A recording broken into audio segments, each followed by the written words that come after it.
आदिकाल से आस्था का केंद्र रहे विंध्याचल में विंध्य पर्वत और पतित पावनी मां भागीरथी के संगम तट पर श्री यंत्र पर विराजमान मां विंध्यवासिनी का 5वें दिन स्कंद माता के रूप में पूजन और अर्चन किया जाता है।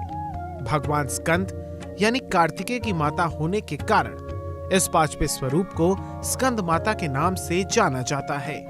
ये कमल के आसन पर विराजमान है, इसलिए इन्हें पद्मासन देवी भी कहा जाता है। इनका वाहन भी सिंह है। इन्हें कल्याणकारी शक्ति की अधिष्ठात्री भी कहा जाता है। ये दोनों हाथों में कमल दल लिए हुए और एक हाथ से अपनी गोद में ब्रह्म स्वरूप सनत कुमार को थामे हुए हैं। स्कंद माता की गोद में उन्हीं का सूक्ष्म रूप 6 सिर वाली देवी का है। नवरात्र की पंचमी तिथि को साधक का मन विशुद्ध चक्र में होता है, जो मां की कृपा से जागृत हो जाता है।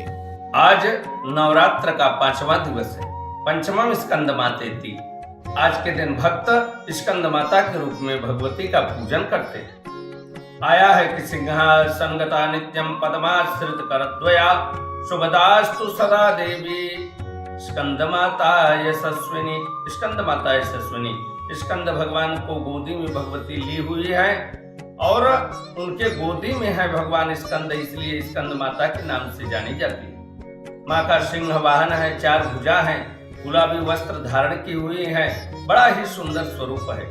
जहाँ भक्त ईशान कोण में कलश की स्थापना किए हैं, वहाँ षोडशोपचार का पूजन कर भगवती को केला, माखन और मिश्री का भोग लगाएं और ओम ह्रीं स्कंद मात्रे नमः इस मंत्र का 11 माला निशारात्रि में यदि जप करेंगे सच्ची समर्पणता के साथ, तो उनकी समस्त मनोकामना पूर्ण होगी। आज यही के दिन साधक के विशुद्ध चक्र का जागरण होता है और जिस जातक के कुंडली में गुरु की महादशा खराब होती है, उनकी यदि भगवती की वो पूजन करते हैं, व्रत रहते हैं, आरती का दर्शन करते हैं, तो उनके गुरु की भी दशा जो दुष्प्रभावी होती है वह सुप्रभावी हो जाती है और उनकी मनोकामना माता पूर्ण कर देती है। जय मां विंध्यवासिनी। देश के कोने कोने से 9 दिनों तक नवरात्र में भक्त माता रानी का दर्शन पाने के लिए आते हैं। करुणामयी मां के दर्शन पाकर भक्त भाव विभोर हो जाते हैं। भक्तों का कहना है कि मां बड़ी ही दयालु है, सभी मनोकामनाओं को पूरा करती है। मां का दर्शन पाकर मन को बहुत ही शांति और सुकून मिलता है। उनके बारे में कुछ भी शब्दों में नहीं कहा जा सकता है। माँ भगवती का दर्शन करके मेरे शरीर मनोरथ पूर्ण हुए और ये सौभाग्य मुझे मिला कि इस दिव्य भव्य धाम में मैंने अपनी हाजिरी लगाई। माँ की कृपा हम सब पर बनी रहे हमेशा और ऐसे ही हमारा प्रदेश और देश विकास के पथ पर बढ़ता रहे। धन्यवाद। क्या कहना चाहेंगे कि इतना बढ़िया चौड़ीकरण हुआ है और बना है, किसको क्या देंगे? इस भव्यता को शब्दों में आप बखान नहीं कर सकते हैं। जो श्रद्धालु आ रहे हैं उनके मन में जो भाव इकट्ठा हो रहे हैं और जो भाव लेके जा रहे हैं वो अविस्मरणीय है। उसमें सबके श्रद्धालुओं का जो सुविधा का ध्यान रखा गया, इससे जो है इस धाम की महिमा और बढ़ गई है। मंदिरों का विकास किया जा रहा है, इसको किसको श्रेय देंगे?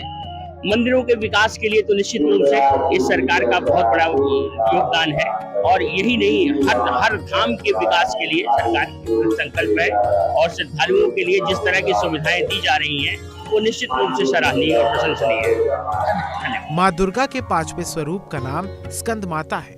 नवरात्र की पंचमी तिथि को स्कंद माता की पूजा की जाती है। माता स्कंद माता की 4 भुजाएं हैं। दाहिनी तरफ की ऊपर वाली भुजा में भगवान स्कंद गोद में है।